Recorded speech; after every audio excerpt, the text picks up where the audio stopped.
माछ तरकारी तो आपण मैंने बहुत थर बनईकी खाइथिबे बट को मसला यूज करके माछ तरकारी बनले तार टेस्ट 2 गुण हो जाए। आज आम ये वीडियो रे देखिबा। आपण मैंने चैनल नुआ थे चैनल को सब्सक्राइब निश्चिंत करदेवे। तो hello everyone, welcome to Bulbul Odia kitchen. तो चलते स्टार्ट करबा आज रेसिपी। रोही माछ तरकारी बनाया ये फास्ट 900 ग्राम रोही माछ को भल भाव में क्लीन कर देती। देन एट हाफ चामच हलदी गुंड, हाफ चामच लंका गुंड, 1 चामच लुण देकी 2 चामच सोरिष तेल आ फाड़े लेंबूर रस को से भल भाव में मैरिनेट करके 15-20 मिनिट ये मुझे छाड़ देती। मसला को भल भाव में माछ सहित मिसईदबा जो भाया कि मसलार कोटिंग माछ उपरे पीस उपरे बढ़िया भाव में लगे। माछर पीस गुड़ को लेकिन मसला गुड़ी को भल भाव में एमती रब करके भल भाव में मिक्स करदबा। देन आपको भल भाव में भाजी नवा। ये मुझे गोटे कड़े नहीं जाइए सोरिष तेल टिके नाकु गरम है 1 by 1 सब गुड़िक माछ आम भाजी नवा।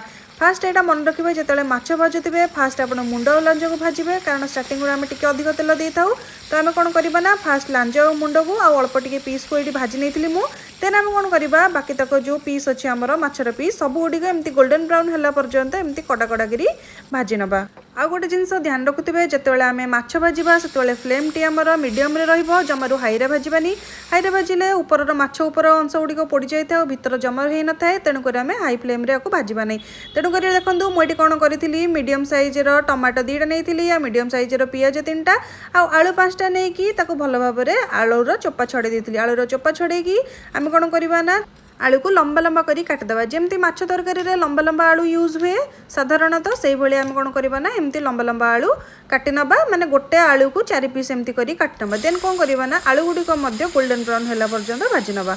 आलू भाजा टाइम रे सेम आम फ्लेम को मीडियम रे रखिबा। देन मीडियम रे रखिकी ही आलू भाजबा। ये देखो मीडियम फ्लेम रे 1.5 ରୁ 2 मिनिट रख सारा पर ये देखो आलू गुड़िक गोल्डन ब्राउन कलर पड़ जाइए।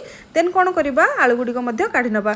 ये आलू भाजी सारा पर आम कौन करवा मसला रेडी करवा। ये जो आम 3टा मीडियम साइजर पियाज नहीं कौन करवा रफली चॉप करके सिंपली ग्राइंडिंग करके गोटे स्मूथ पेस्ट बनईदेवा। तो ये पियाज पेस्ट आम रेडी हो जाए। तो आम कौन करवा ग्रेवी बनवा स्टार्ट करवा। सेणुक सेम तेल मुझे गोटे तेजपत्र 3टी गुजराती 4 ରୁ 5टी गोलमरीच देकी भल भाव में 30 सेकेंड भाजी सारा पर आम जो पियाज पेस्ट रखी भल भाव में मिक्स करके 2 ରୁ 3 मिनिट मीडियम फ्लेम रे कषि नवा। पियाज ये कषिया टाइम ये आम गोटे मसला पेस्ट रेडी करदे। से मुझे 2 चामच धनिया, 2 चामच जीरा, 10 ରୁ 12ଟା रसुण, 2 इंचर अदा, देन 2टा सुखिला लंका देकी अल्प टिके पानी देकी भल भाव में ग्राइंडिंग करके गोटे बढ़िया चिकन करके पेस्ट बाटिक ये रेडी करदे। देखो ये 2 ରୁ 3 मिनिट हो गलानी। मसला भी आमर पियाजर जो मसलाटा आम पकईले से भी अलमोस्ट टिके कषि आसलानी। से टाइम आम कौन करवा ना जो ए पेस्ट रेडी करते से पेस्ट को देकी 3 ରୁ 4 मिनिट भल भाव में कषिबा। कषिया पूर्व ये आम कौन करवा ना गुंड मसला यूज करवा। तेणुक मुझे हाफ चामच हलदी गुंड, हाफ चामच लंका गुंड, स्वाद अनुसार लुण आ 1 चामच कश्मीरी लाल मिर्च देकी सब गुड़िक मिक्स करदबा। ये लंका गुंड कम यूज करेंगे कहीं आम सुखिला लंका ग्राइंडिंग करते तो बहुत राग हो। तेणुक कौन करेंगे हाफ चामच लंका गुंड ये ऐड करेंगे। तो मसला कषिया भितर आम कौन करवा ना 2टी मीडियम साइज जो टमाटो नहीं टमाटो को रफली चॉप करके ग्राइंडिंग करके गोटे प्यूरी बनईदेवा। ये 3 ରୁ 4 मिनिट हो गलानी। मसला भी आमर बढ़िया भाव में कषि हो आसलानी। ये स्टेज रे आम कौन करवा ना जो टमाटो प्यूरी रखी ऐड करके से मसला सहित मिक्स करके आउ 3 ରୁ 4 मिनिट भल भाव में मसला को कषिबा। मसला आमर जिते बढ़िया भाव में कषि हम माछ तरकारी टेस्ट सेते बढ़िया आसब। तो आम कौन करवा मसला को जमती बढ़िया भाव में कषिबा जमती कि मसलू तेल रिलीज हम। तेणुक देखो ये 3 ରୁ 4 मिनिट हो गला आम भाजिक रखी आलू को ये ऐड करदेवा। आलू को मसला सहित 2 मिनिट कषिकी घोड़े आलू को सिझाक दबा। 2 मिनिट ये अलरेडी हो गलानी। 2 मिनिट पर देखो मसला आलू सहित केते बढ़िया भाव में मिसी जाइए। तो ये स्टेज रे आम कौन करवा ना झोल पानी ऐड करदबा। आपण आवश्यक मुताबक ये पानी देखिकी देबे।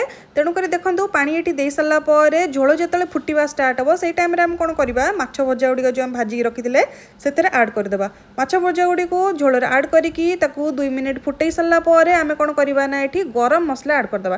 तो ये देखो मुझे हाफ चामच गरम मसला ये ऐड कर देछि। आपण चाहे ये धनिया पत्र पकई पारे। तो आम कौन करवा ना गरम मसला दे सारा पर घोड़े लिट को मीडियम फ्लेम रे 2 ରୁ 3 मिनिट फुटे सारा पर देखो आमर रोही माछ तरकारी ये पूरा परफेक्टली रेडी हो जाए। गरम गरम उष्णा भात सहित ये रोही माछ तरकारी आप जिते खाइबे ना देखिए यार टेस्टा केते बढ़िया लगे। जदि आज वीडियो आपको भल लगी थाए देन लाइक शेयर और सब्सक्राइब निश्चिंत करदेवे। रोची पुणी देखा नेक्स्ट वीडियो रे किछि नुआ रेसिपी सहित। Bye bye.